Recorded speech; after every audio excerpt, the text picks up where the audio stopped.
আবিষ্ট হয়ে এখন তারা নানা রকমের ধ্বংসাত্মক ধ্বংসলীলা চালানোর উপায় তারা করছে। কিন্তু এটা বেশি দিন স্থায়ী হবে না। জাতিসংঘ সহ বিভিন্ন সংগঠন, যারা সারা বিশ্বব্যাপী যে সংগঠনগুলো আছে, তারা এর বদলা তারা নেবে এবং এই যুদ্ধ স্থায়ী হবে না।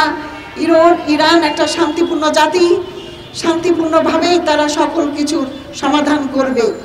এখন একটা মানুষ যখন গায়ে পড়ে প্রতিশোধাত্মক মনোভাব নিয়ে যখন এগিয়ে আসে, তখন একমাত্র কারণ হয়ে দাঁড়ায় তাদেরকে সেরকমভাবে তাদেরকে প্রতিহত করা, প্রতিরোধ করা।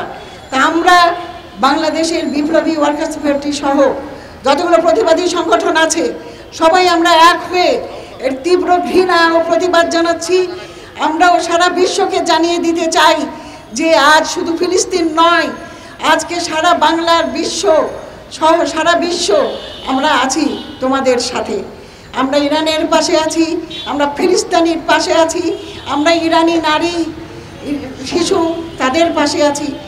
আমাদের এই প্রতিবাদ প্রতিরোধ একদিন সফল হবে।